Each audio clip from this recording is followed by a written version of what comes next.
नमस्कार, मी प्राध्यापक डॉक्टर शहाजी चंदन शिवे। आज आपण परांडा पावची जो हा महत्त्वाचा रोड आहे आणि ह्या पावचीच्या पुढे अनेक गावे आहेत, तर हा जाणारा जो रस्ता आहे आपण पाहत आहोत की पूल आहे। हा पूल पूर्ण पाण्याने भरून वाहतोय, पुलाच्या वर पाणी आलेलं आहे, त्यामुळं या रस्त्याने जाणारे सर्व लोक बाजूला थांबलेले आहेत। निसर्गाचा कोप पावल्यानंतर अवस्था कशी होते ते आपण या ठिकाणी पाहत आहात। गेल्या 4-5 दिवसापासून या पाण्यानं हाहाकार माजवला आहे। जिकडे तिकडे हा मुसळधार पाऊस पडल्यामुळे सगळे रस्ते बंद केलेले आहेत, अनेकांचं जीवन विस्कळीत झालेलं आहे।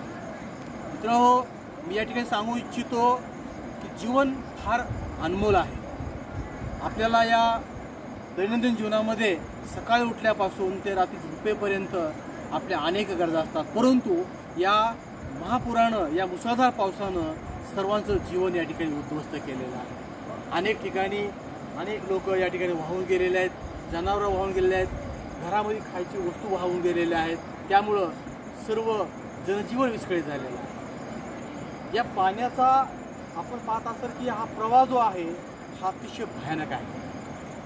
काही लोक या ठिकाणी स्टंट करताना आपण पाहतो, पण हे फार म्हणजे भयावह आहे। आपण पाहत असाल की सध्या या महाराष्ट्र राज्यामध्ये अनेक गावामध्ये, तो सोलापूर जिल्हा असेल, बीड जिल्हा असेल, धाराशिव जिल्हा असेल, या प्रत्येक बीड जिल्ह्यामध्ये, धाराशिव जिल्ह्यामध्ये अनेक नद्या अगदी भरगच्च पाण्यानं वाहत चाललेल्या आहेत। खरं म्हणजे प्रशासनाची या ठिकाणी फार महत्त्वाची अशी भूमिका आहे। प्रशासन ती भूमिका बजावती आहे, परंतु मी या ठिकाणी सांगू इच्छितो की जरी आज प्रशासनाला जाग आली असली तरी प्रशासनानं हा फार मोठा आराखडा तयार करणं गरजेचं आहे।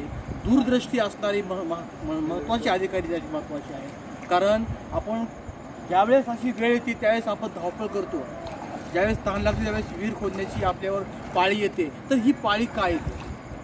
नक्कीच या कुठं कमी पडतो, या ठिकाणी शासन कुठं कमी पडतं आणि त्या आपल्याला अशा नैसर्गिक आपत्तीला सामोरे जावं लागतं। आम्ही या ठिकाणी गावाला भेटी दिल्या, त्या गावातील लोकांची हळहळ, त्यांच्या व्यथा आम्ही ऐकल्या, अतिशय भयावह अशा व्यथा होत्या। घरामध्ये अक्षरशः पाणी, चिखल असं तुडुंब भरलेला, ते पाहताक्षणी मन गहिवरून येतं। तेव्हा या वर्षीचा जो ओला दुष्काळ आहे हा फार भयानक आहे, तेव्हा लोकांनी एक गोष्ट लक्षात ठेवावी, काही असो जीव महत्त्वाचा आहे। आपण या पाण्यापासून कोसो दूर राहिलं पाहिजे, कारण हे जीवन पुन्हा नाही।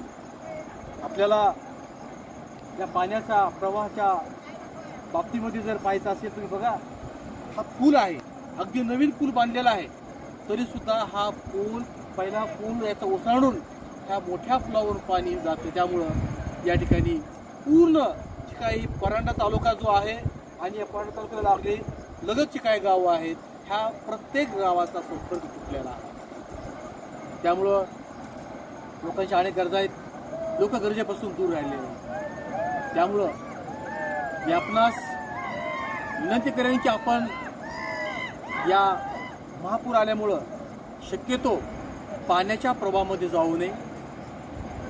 या ठिकाणी काही मुलं आपण पाहत असाल, त्या ठिकाणी पुलावर ते या ठिकाणी एंटरटेन करतात, पण हे एंटरटेन करण्याची वेळ नाही, सिच्युएशन नाही, हे समजून घेतलं पाहिजे। आपल्या घरी आपले आईवडील आपली वाट पाहतात की माझा मुलगा कुठेतरी बाहेर गेलेला आहे, तो येईल, परंतु आपण पाहिलं असेल की अनेक या महाराष्ट्र राज्याच्या कानाकोपऱ्यामध्ये मुसळधार पावसानं अख्खं गाव पाण्यानं कावटाळून घेतलेलं आहे, अनेक जनावर त्यामध्ये गेलेले आहे, अनेक माणसं वाहून गेली।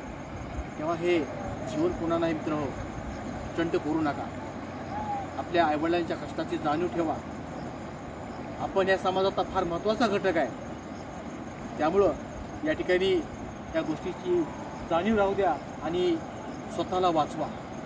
निसर्ग भयावह आहे, आपण त्याला रोखू शकत नाही, परंतु आपण आपल्या स्वतःला मात्र नक्कीच रोखू शकता।